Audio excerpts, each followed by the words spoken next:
Welcome to ATC Rewind. My name is Zach Bowser, and alongside me is my co-host Carson Kraker.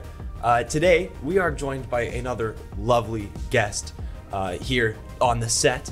They are a graduate of the 2020 class of New Media Design here at LRSDTV.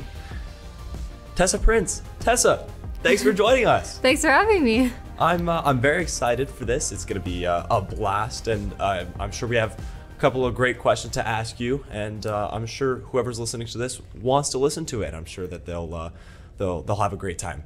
I hope so. Alrighty, so let's get started. How did you hear about ATC? So I first heard about it actually at my high school. They came and did a presentation in our library, and so we were all, I was in grade 10, and we were all sitting and listening, and they brought up the New Media Design program, and I had always kind of been interested in coding, so it interested me, and the rest is history. Sounds awesome. I wish I had an interest that early. One was a little bit later, still relatively early, but it's better late than never, I guess. Exactly. You were talking about an interest in coding. So yeah, when you went into new media, do you kind of like lean towards the coding side over the design side, or like you kind of favored one right away? I would say it's fairly balanced. I had been in art before, and so I did still have that interest in design, but I would say I probably focused a bit more on coding just because it was more new to me at the time. So I was kind of like a sponge trying to soak it all up. Get everything you can. Yeah. So coding is a very, I'm gonna say the word niche subject and I guess study. Who or what led you into your interest of coding? Was it just yourself wanting to explore something? Did somebody introduce you to it? My first introduction was actually kind of more game development wise. I had always kind of been interested in video games, and so when I was younger, I kind of was thinking like, oh, like wouldn't it be cool if I could make some of those video games? And then when I got into 8th grade, in my English class, we actually did a thing called Genius Hour, where every Friday we'd have an hour to work on a project of our choosing. And then at the end of the year, we'd kind of share what we learned. And so I ended up doing coding for that. So I actually kind of self-taught myself coding in grade 8 a little bit, and then kind of focus on it more after that. Interesting. Do you think that whoever that teacher was kind of shaped who you are today purely because of that Genius Hour?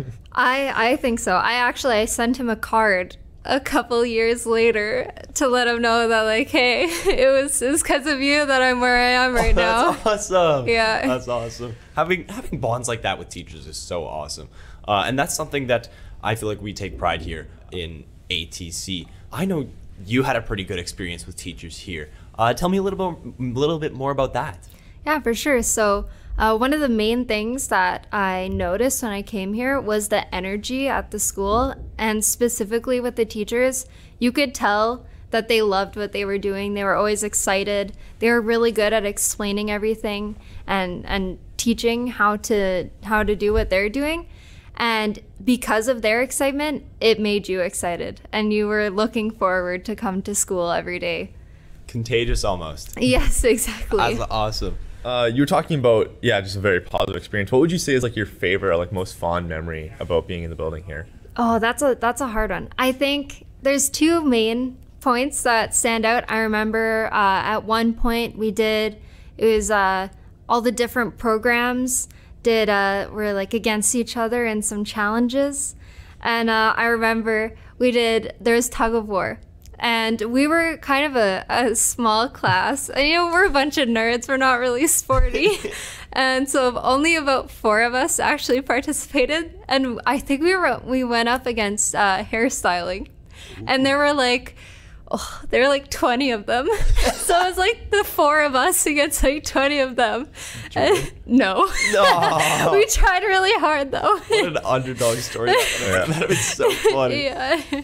Of course, you graduated in 2020, which is such a controversial year for everyone on Earth at this point. Yeah. COVID must have been huge, and you got out, I'm assuming, just in time. But your post-secondary, how has COVID affected that and the whole experience of it? Yeah, so I got out, it was kind of lockdown a month after I got out of ATC, so I just squeaked in there. And with my post-secondary, I've actually never stepped foot in the college in person for class. So I went in once for a tour, and that was it. And so all of my classes the past 2 years have been all online. So using Teams, and we use a site called Learn for like handing in assignments. And then this term that I'm in right now is actually the first one where there was the option where you could either go in campus or you could choose to stay online. And because of commuting and all that, I decided to just stay online. It's what I'm used to now. I've never done anything different, so. Fair enough. So, I mean, you're talking about most likely a pretty packed college schedule. How do you manage all of it? Like this course, albeit it's awesome and I find it so much fun, it's a lot, but you know, it's still a fun time. But how do you manage such a packed day? Yeah, so it takes a lot of planning. I actually have 2 calendars I use. One I use to just keep track of all of my meetings that I have. And then my other calendar is for all of my assignments. So normally as soon as assignments are given out, I'll write it when it's due on my calendar so I can see. So it's one of those desk calendars. So it sits on my desk the whole time. I can see like the full month, and as I finish things, I highlight them so I know that they're done. So I always try and be about a week ahead of what's due. I'm not there right now. I'm working on what's due this week. The week is due, but normally that's how I try and do it. So I'll look at what's due. Normally if something is like a bigger assignment, I'll start it earlier and kind of work away at it throughout the week. If it's smaller, I'll try and do it in one sitting to just get it done. And that's kind of mainly how I keep on track. And then there's study sessions and things that I kind of fit in wherever I have time. So whenever I have a spare or anything like that, that's when I'll try and get everything done. Very professional. That's one thing I can say about that. It sounds very professional, very organized. Not necessarily how I roll, just personally, I'm a pretty messy guy, but it is very professional. I feel like that's something that teachers try to hammer in pretty early, is always be professional. How do you feel that the professionalism here has helped you to where you are today? Yeah, I think it's helped me a ton when it comes to that. With my final project in my course, we were working in that for like 2 months. So we had to be working on that and keeping track of our time to stay on track so that we'd finish on time at the end of the year. It was a hard deadline, so we had to make sure we finished it. So I think that was a big thing in time management for me, on instead of just leaving things last minute and trying to do it all at once, to slowly work at it throughout the time that I have. And also just scheduling. I started using calendars for assignments when I was at ATC actually. So, and I've kind of kept that as I've gone through college. I still do that now. So good habits. Yeah, exactly. Man.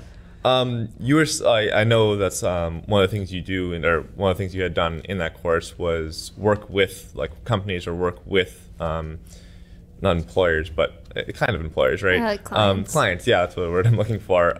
How would you say that like prepares you for professional, like it is a professional experience, right? You're working with clients. How does that help you going out of ATC? Yeah, so I think one of the major things was being comfortable talking to professionals. So, I mean, when you're in ATC, normally a lot of the time you're still in high school. And so it's kind of intimidating when you're going to talk to a professional, someone who's like working and you're doing something for them, for their business that they've created.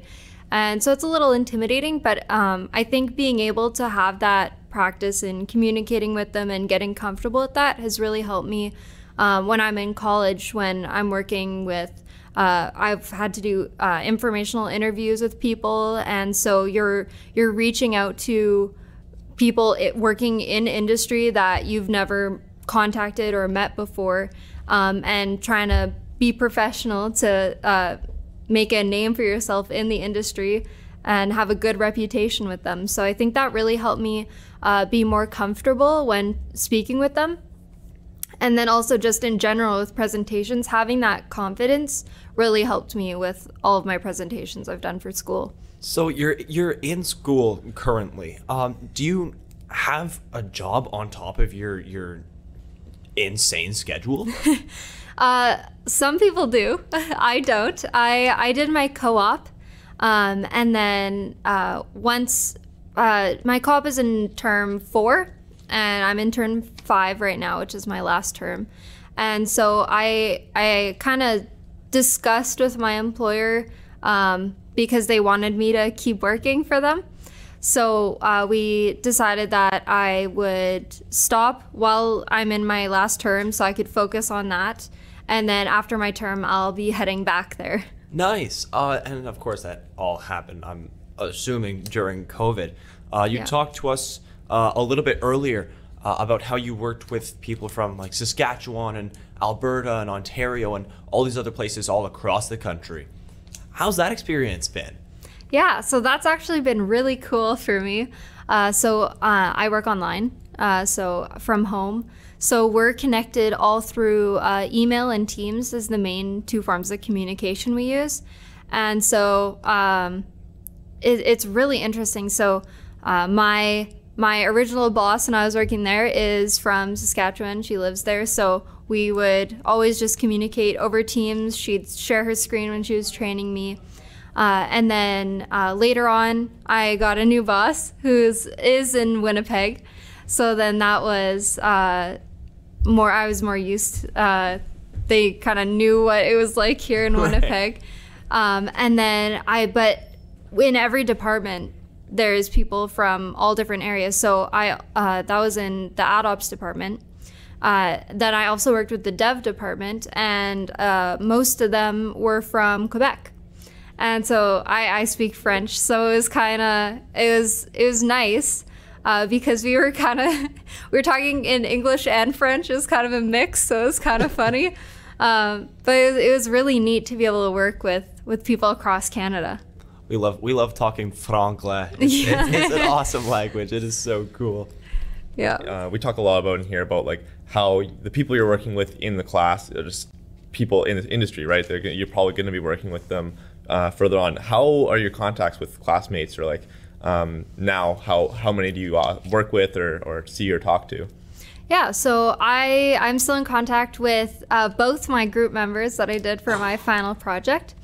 So I still talk with them. Sometimes if I'm working on something and I think they might know a solution, if I'm stuck on something, I might shoot them a message and just be like, hey, do you remember this kind of thing? And then one of them is actually also at Red River College. They're in a different program, but we still chat every once in a while and catch up. And before, when there was a possibility of collaborating between our 2 programs, we had kind of talked about potentially doing that. Do you ever come back here to talk with either current students or even just the teachers that you previously had? Yeah, so I've actually been back twice to do Q&As with the 2 separate classes of students. So I did one Q&A with the current new media design students, and then I came for when students that were looking on coming into the course in the future, when they came, I came then and did a Q&A with them so I could answer some of their questions. Do you happen to recall any of the questions that they had? I'm very curious as to what they would ask, especially being interested in the industry at such a degree. What questions would they ask? Yeah, so they asked a lot about kind of what I did after ATC. So I talked a lot about the program that I went into and the other possible program, that design one that I had been talking about.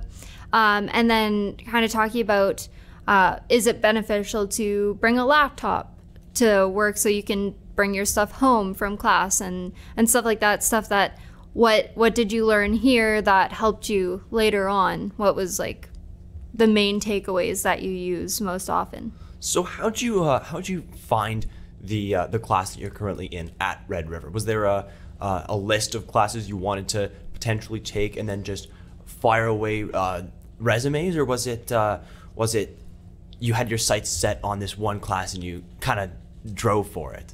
I mainly talked to my teacher, Miss C, and I kind of asked her, like, after this, could I go straight into industry, or should I take another course after this?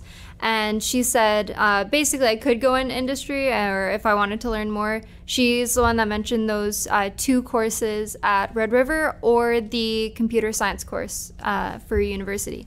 So she kind of explained the difference, how business information technology is more of the coding side, and digital media design is more the design side. So then that kind of helped me know which course I should go into for what I wanted to focus on. Would you potentially consider going into the design side as well after you're done, I guess, all of your college studies in coding? I think it'd be really fun, but I don't think it would be super beneficial necessarily for the area that I'm planning on going into. I went into the one that I did because I loved the coding. And I do still have some of that design aspect in web development in the coding that I do. And so I still, it's my main focus is kind of the coding side. So I rather be on that end of a department and doing the coding more so than the design. Right, and earlier you were talking about all the different projects you worked on, not only here, but also at Red River. Talk us through, what's one of your favorite projects that you've worked on? For sure, yeah. One of my favorite projects was actually in my web development class. We got to make a website completely from scratch. And so I made it was special because I actually made it for my grandmother. My grandmother's a writer. And so I actually made her an online blog site for her. So that's so cool. Yeah, so I got to make everything from scratch so people can comment. There's like 3 different levels of, I guess, tiers for users. So there's people that aren't signed in, people with accounts, and then admins. And then, actually, I should say 4, because then there's also owners for my grandma. So they depending on their tier, it means what they can and cannot do. So I made like a full-on login system with like security features to make sure that, you know, they're human, they're not a bot, and comment sections and all of that, and moderating comments. So it was a lot, but it turned out really good. So when you're perusing the internet, whenever you go onto a website, is that something that constantly runs through your head? Like, I know for us in broadcast media, whenever I watch a movie, it's like, oh, that's a wide shot. Oh, what a cool, you know, medium close-up. Is that something that goes through your head as well? Oh, definitely.